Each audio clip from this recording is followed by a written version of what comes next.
I joked that his best friend knew my scars better than he did, I said, laughing with a wine glass in hand. The words hung in the air, light at first like a leaf caught in a lazy breeze, until I saw the look on his face from the doorway. Daniel had frozen mid-step, one hand gripping the doorframe, eyes locked on me. The laughter died in my throat. He wasn't supposed to be home yet. It was supposed to be an innocent night. Just me, my friend Lily, and a bottle of red wine. We'd been talking about everything and nothing, our words tumbling over each other in the dim light of my living room. The joke had been stupid, thoughtless, something said to make her laugh. Except it wasn't a joke. Not entirely. The best friend I mentioned was Jason, Daniel's best friend since high school. The man who had been in our wedding party. The man who knew my scars because, for a brief and shameful time, he had traced them with his fingertips. And now Daniel knew. Daniel. My voice came out small, fragile. He didn't respond. His jaw tightened, and his eyes flicked from me to the half-empty bottle of wine, then to Lily, who suddenly looked like she wanted to vanish into the couch cushions. He didn't yell. That almost made it worse. "How long?" he asked quietly. The question sliced through the silence like glass through skin. Lily stammered something, excused herself, and left, her heels clicking too loudly on the hardwood. The door closed. And then it was just the two of us. I tried to breathe, but my chest felt tight. It was a mistake. Months ago. Before we. He cut me off. Before what? Before we renewed our vows. Before we bought this house. Before I thought I actually knew who I married. The calm in his tone frightened me more than if he'd screamed. Daniel sat down on the couch, head in his hands. For a long time, the only sound was the soft hum of the refrigerator and the faint ticking of the wall clock. I wanted to reach for him, to say something that could somehow rewind everything. But there was no script for this kind of wreckage. He finally looked up. Was it just once? I hesitated, and that hesitation told him everything. He nodded slowly, as if confirming a diagnosis he'd already suspected. "How long?" he repeated.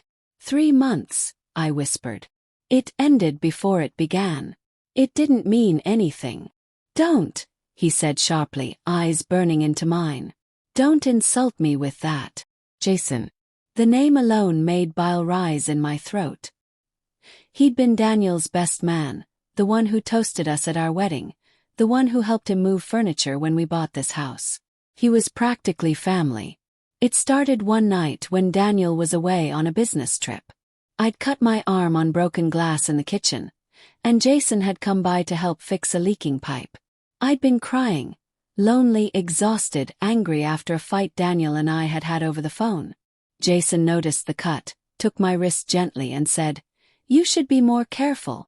Something about the concern in his voice, the warmth of his touch. It cracked something open inside me that should have stayed closed. One mistake became two. Two became nights I couldn't explain. Nights I hated myself for. I told Jason it had to stop. He agreed. But secrets have a way of rotting from the inside out, and tonight mine finally split open. Daniel stood up, walked to the window, and stared out at the street. The night was still, the kind of suffocating quiet that made every creak in the house sound louder. Did he know what he was doing? Daniel asked without turning around. Did he know what you meant to me? Yes, I said, voice trembling. He did. He let out a sharp, bitter laugh.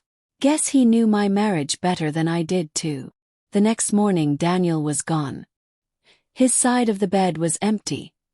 His clothes half missing from the closet.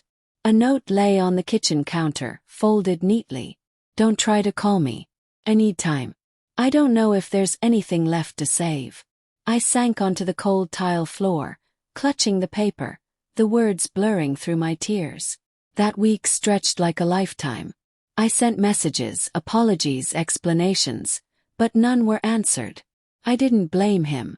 Torn something sacred. And then on the 5th day he came back. When I opened the door he looked different. His eyes were hollow, and the stubble on his jaw was thicker than usual. He didn't come inside right away. Just stood there. I went to see Jason, he said flatly. My stomach dropped. Daniel, no.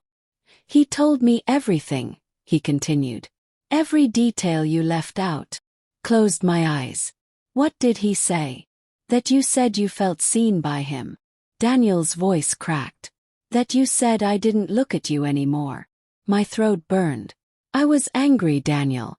I felt invisible. That's not an excuse, I know, but... He shook his head. I was working late to build a future for us. And all that time, you were giving the parts of yourself I thought were mine to him. I know, I whispered. And I hate myself for it. For a long moment, neither of us spoke. Then he took a step closer. Do you still love him? He asked. The question gutted me. No, I never did. I love you, Daniel. I never stopped. He studied my face, searching for truth. You know what's sad, he said quietly. I believe you. But I can't trust you. His words were soft, but they hit harder than any shout could. He turned to leave. I need to go home, he said. Just not this home. The weeks that followed were a slow bleed of silence and regret. I still wore my wedding ring, though the indentation it left on my skin began to fade. Every corner of the house whispered memories. His laugh in the kitchen, his shoes by the door, his scent lingering in the pillows. I started therapy. Not for him, for me. I needed to understand why I'd risked everything for something so meaningless. Why I'd let loneliness become justification for betrayal. Sometimes guilt doesn't fade, just changes shape. 2 months later, he showed up again. I was sitting on the porch, watching the rain when I saw his car pull up. My heart lurched. He got out slowly, carrying a small box. I came to return this, he said, handing it to me. Inside was our wedding photo. Us laughing, faces pressed together, the world simple and good. I'm moving out of state, he said. Got a job offer in Portland. I thought you should have this. I nodded, tears blurring the edges of my vision. Are you happy? I asked quietly.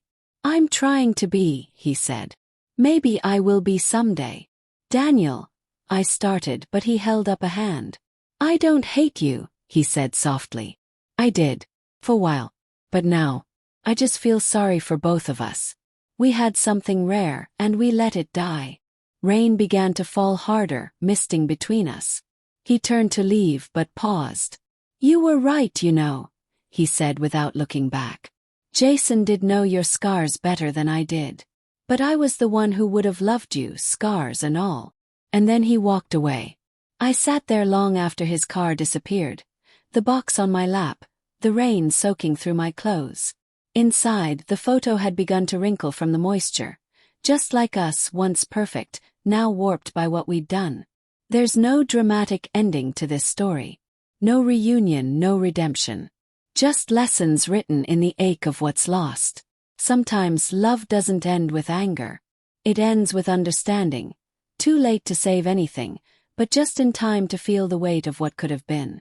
And every time I catch sight of that photo, framed on my shelf, I hear the echo of his voice.